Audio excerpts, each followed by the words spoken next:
પાટણ જિલ્લામાં રાધનપુર પાલિકા ચૂંટણી મામલે પૂર્વ પ્રદેશ પ્રમુખ જગદીશ ઠાકોરે વાણીવિલાસ કર્યો છે। રાધનપુર પાલિકાના ઉમેદવારોને વફાદારીના શપથ લેવડાવ્યા એ સમયે જગદીશ ઠાકોરે બફાટ કરતા જણાવ્યું કે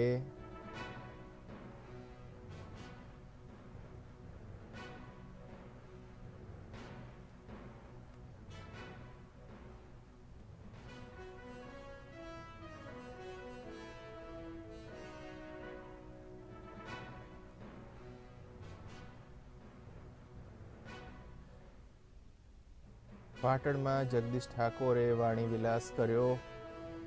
ભાજપની સરકાર બનશે તો એકેય મકાન રહેશે નહીં। ઘર તૂટતા બચાવવા હોય તો કોંગ્રેસને મત આપો। પાટણમાં જગદીશ ઠાકોરનો વાણીવિલાસ। રાધનપુર પાલિકાના ઉમેદવારોને વફાદારીના શપથ લેવડાવ્યા એ સમયે જગદીશ ઠાકોરે વાણીવિલાસ કર્યો। ઘર તૂટેતા બચાવવા હોય તો કોંગ્રેસને મત આપો। પાટણમાં જગદીશ ઠાકોરનો વાણીવિલાસ। ભાજપની સરકાર બનશે તો એકેય મકાન રહેશે નહીં। ચૂંટણીના દાડે કહીશું ભૂપેન્દ્રભાઈ તમારે આવવું હોય તો આવી જાઓ। લોકશાહીમાં લોકો મત આલે ને હાલવા દો। સરસ ગુલાલ ઉડાડીને લોકશાહીના પર્વને ઉજવો, પણ ધાક ધમકીને સરકારી મશીનરીનો ઉપયોગ જો રાધનપુરમાં કર્યો તો રાધનપુર વાળી થશે।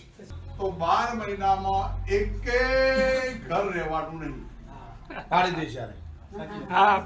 એક ઘર રહેવાનું નહીં, અને ઘર તૂટે તો પછી રઘુભાઈ કહેવાના।